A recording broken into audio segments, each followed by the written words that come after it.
On a trop banalisé Michel Barnier. Le mec est savoyard, il a 73 ans et une retraite de 28 000 € par mois. Il devrait être avec ses petits-enfants dans son jardin et leur préparer de la fondue. À la place, il a décidé de venir redresser les finances publiques dans un gouvernement soutenu par l'extrême droite. On ne censure pas car un seul tweet de Marine Le Pen suffit à infléchir la position du Premier ministre sur la désindexation des salaires.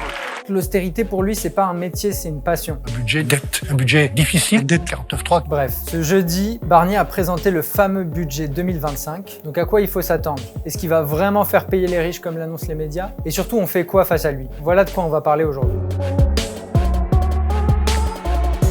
Le budget, il est historique parce qu'il vise à dégager 60 milliards pour réduire le déficit, 40 milliards d'économies sur les dépenses et 20 milliards de recettes avec des impôts supplémentaires. Il s'agit d'un niveau jamais vu d'offensive. La crainte du gouvernement, c'est une crise du financement de la dette française. Le déficit, qui est de 6,1% en 2024, il a augmenté de façon importante ces dernières années, en même temps que l'endettement, qui s'élèverait environ à 112%. Du coup, les taux d'intérêt pour emprunter sur les marchés, ils augmentent, et le danger, c'est qu'ils finissent par exploser. En alourdissant la charge de la dette, ça viendrait encore dégrader les comptes publics, une sorte de cercle vicieux. En tout cas, c'est la rhétorique qu'on nous martèle ces derniers mois. Alors, il y a une part de réalité.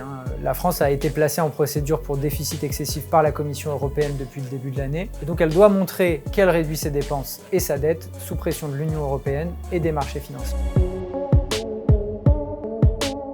Évidemment, comme toujours avec l'austérité, ce sont les travailleurs et les classes populaires qui vont payer. Alors ces derniers jours, c'est un festival. Parmi les cibles, la Sécu, les services publics et les droits des travailleurs. On a bien sûr les traditionnelles attaques contre la sécurité sociale, 15 milliards d'économies quand même, avec entre autres 4 milliards sur les arrêts maladie, a priori en baissant le montant des indemnisations journalières pour une partie des salariés. Il y a aussi 4 milliards sur les retraites, où ils vont décaler leur revalorisation de janvier à juillet, et par exemple 400 millions d'économies sur l'assurance chômage. La fonction publique, elle est aussi dans le viseur avec des grosses coupes budgétaires, donc on nous parle de fusion, d'efficacité. Bon, l'objectif clairement c'est de supprimer des emplois. Dans les collectivités territoriales en particulier, ça pourrait faire mal, puisqu'avec 5 milliards d'économies, on parle potentiellement de menaces importantes contre les travailleurs embauchés par les collectivités, c'est-à-dire les bibliothécaires, les agents de la cantine, les jardiniers, etc., etc. Il y a aussi des petits bonus comme l'augmentation des taxes sur l'électricité qui va se traduire sur les factures dès janvier 2025. La hausse d'une taxe, la TICFE,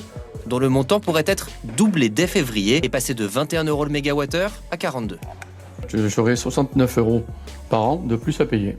Mais l'austérité, c'est surtout l'occasion d'avancer dans les réformes néolibérales. Par exemple, Barnier, il défend depuis 2021 l'allocation sociale unique qu'il a remis sur la table. L'idée, c'est de fusionner toutes les aides et indemnisations. Le chômage, les APL, le RSA, etc. À quoi ça sert? Tout simplement à avoir la main sur les montants d'aide perçus par chacun plus facilement. Ça permet par exemple de pouvoir les réduire mécaniquement. Vous savez, le grand mot d'ordre, c'est il faut que le travail paie plus que l'addition des allocations, comme si c'était pas déjà le cas. Et puis ça permet aussi d'étendre des mesures qui s'appliquent à certaines aides à toutes les autres. Le RSA, par exemple, il est conditionné dans certains départements ces derniers mois. Demain, peut-être que vous aurez le chômage et les APL conditionnés. Ce serait une attaque historique. Mais il s'arrête pas là. Les bourgeois, ils ont compris que l'austérité, c'était open bar. Donc d'un côté, t'as l'Institut Montaigne qui propose la retraite à 66 ans. Sur BFM, ils ont adoré l'idée, ils lui ont consacré une soirée entière. L'Institut Montaigne dit la seule façon de faire, c'est de reculer l'âge de la retraite de 64 à 66 ans. Il propose aussi le gel de la revalorisation des retraites,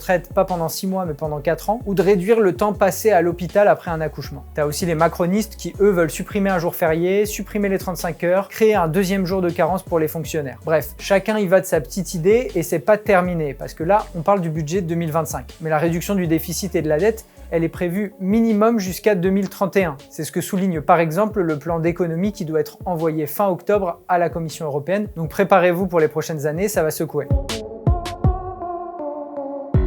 Alors vous n'y avez pas échappé, la particularité cette fois-ci, c'est que Barnier dit qu'il va faire contribuer les riches. Alors oui, en effet, les bourgeois vont être taxés exceptionnellement, à travers 2 mécanismes principaux. D'abord, la contribution sur les hauts revenus, qui est un impôt supplémentaire sur le revenu pour les foyers fiscaux qui touchent plus de 250 000 € par an et 500 000 si c'est un couple. Ensuite, un impôt sur les sociétés exceptionnel pour les entreprises qui font plus d'1 milliard de chiffre d'affaires par an. Alors vous avez dû voir que les macronistes critiquent en disant que c'est trop. Grosso modo, ils essayent de montrer que c'est eux les plus pro-bourgeois des bourgeois. Même les journalistes économiques, même assez dans l'air, ils trouvent qu'ils en font trop. Revenir aux 3% d'ici à 2029 ne peut pas passer, ne peut pas écarter des hausses d'impôts. Pour moi, c'est pas possible. C'est-à-dire que seulement par la dépense finances publiques, ou alors ça veut dire y aller, mais très très sévèrement. Pour le coup, la classe moyenne sera très affectée. Pour que vous compreniez le truc, il faut voir que même le MEDEF est d'accord avec ces taxes. Tout simplement parce qu'ils comprennent bien que tout ça, ça n'a rien à voir avec une rupture avec les politiques pro-patronales. Il faut voir que, d'abord, les patrons, ils ont peur de la crise de la dette. Ça accélérerait le déclin du capitalisme français et c'est pas bon pour le business. Donc oui, il faut y aller. Ensuite, ils savent que ça va être temporaire et d'ailleurs c'est la condition pour accepter de payer un petit peu plus d'impôts en 2025. Enfin, accepter ces impôts, c'est la condition pour faire passer le reste des attaques, pour pouvoir dire aux ouvriers, vous voyez, on a mis la main à la pâte, maintenant, sécurité sociale, retraite à 66 ans, à votre tour.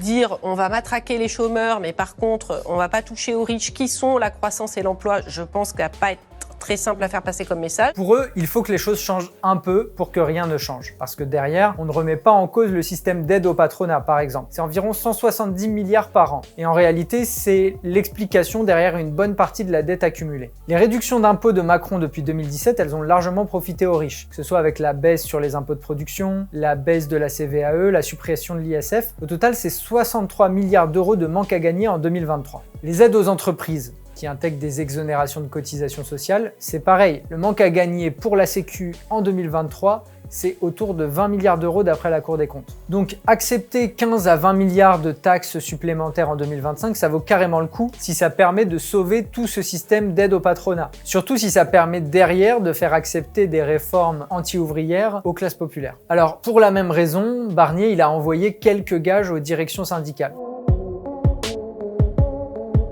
Je ne sais pas si vous avez écouté le discours de politique générale de Barnier, j'espère pour vous que non, mais en gros, il a suspendu la réforme de l'assurance chômage, il a anticipé de quelques mois la revalorisation du SMIC, bon, c'est 14 € de plus par mois, donc ne vous excitez pas, et surtout, il a promis plus de dialogue. Mesdames et messieurs, nous allons faire du dialogue et de la culture du compromis un principe de gouvernement.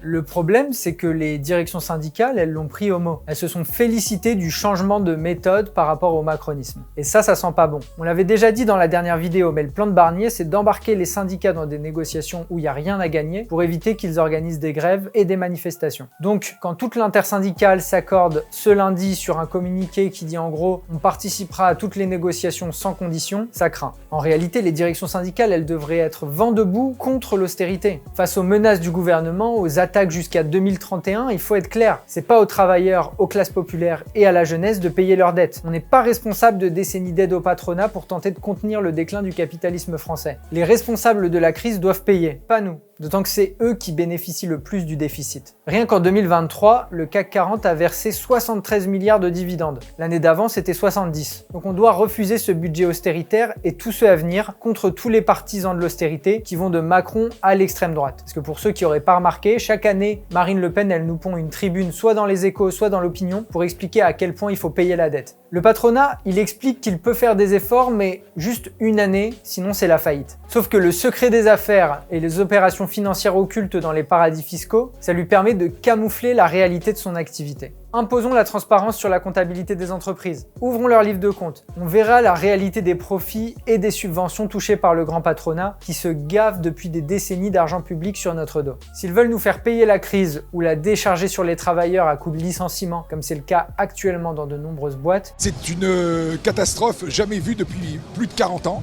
Puisque pour avoir autant de salariés licenciés, il faut remonter fin des années 70, début des années 80. C'est une casse sociale du jamais vue et personne s'en inquiète. Luttons pour leur expropriation sans indemnité. Il faut comprendre que la crise actuelle, elle n'est pas conjoncturelle et elle n'est pas propre à la France. C'est la crise d'un système à bout de souffle où la dette, elle sert à pallier la faiblesse du taux de profit. Il va falloir le remettre en question dans son ensemble parce que cette crise, elle amène avec elle l'austérité, mais aussi la guerre et la catastrophe écologique. L'urgence, elle est là. Construire un grand mouvement pour s'opposer aux attaques à venir en articulant refus de l'austérité, revendications sociales urgentes et revendications démocratiques. Entre Retailleau qui a sorti ses circulaires anti-immigrés cette semaine, Hetzel qui veut interdire les réunions dans les facs et la crise du régime de la Ve République, il y a de quoi faire. Mais ce programme, il faut le défendre par les méthodes de la lutte de classe. On sait que c'est la seule arme efficace. On a besoin d'arrêter avec les stratégies de la défaite. Sur ce plan, il faut qu'on se dise un truc. Cette semaine, la procédure de destitution de LFI, elle a été enterrée à l'Assemblée. Stoppé net. Quelqu'un en a entendu parler? Alors, utiliser cette procédure, pourquoi pas? Le problème, c'était que c'était la grande stratégie de Mélenchon pour la rentrée, la 8e merveille du monde pour virer Macron. Une fois de plus, ça a fait flop. À un moment, il va falloir falloir arrêter avec ces illusions parlementaires. C'est pas sur ce terrain qu'on peut imposer quoi que ce soit au gouvernement. Et du côté des syndicats, faut aussi arrêter avec le dialogue social. Notre force, elle est dans la rue, dans les entreprises, dans le blocage de l'économie. Et il n'y a pas que nous qui le disons. Cette semaine, la CGT Énergie Paris, elle a publié une lettre envoyée à la direction de la CGT où elle critique la rencontre organisée avec Barnier. Plutôt que du dialogue social, elle appelle à ce que, je cite, la CGT s'attelle avec toutes ses fédérations, UD et UL, à un véritable plan de bataille sociale, clair, ambitieux et partagé, afin que la CGT, dans toutes ses composantes, se dresse et avance d'un seul bloc vers une grande victoire et l'obtention de nouveaux conquis sociaux. Bon bah c'est exactement ce qu'il faut faire, et pas juste la CGT, l'ensemble du mouvement ouvrier, aux côtés de la jeunesse et du mouvement social. Alors oui, ça se prépare et ça implique de convoquer des réunions, dans les entreprises, les lieux d'études, dans les quartiers populaires, dans les campagnes, à travers les UL et les UD. Il faut rassembler tout le monde pour dire on va préparer un plan pour construire une grande mobilisation, pour arrêter de se laisser attaquer, pour mettre un coup d'arrêt net à l'austérité, pour faire payer le patronat. Personne ne pense que ça se fait du jour au lendemain. Mais encore faut-il s'en donner l'objectif. Croyez-moi, Barnier il est déjà en galère avec sa majorité. Il a le gouvernement le plus fragile de la Ve République. Si dans ce contexte, on commençait à préparer une telle perspective, celle d'une grève générale, sa fragilité, elle se révélerait d'autant plus. Ça donnerait du moral à tout le monde. Voilà comment on pourrait unifier notre classe, lutter contre l'influence de l'extrême droite et redonner aux travailleurs la confiance en leurs propres forces. La Martinique,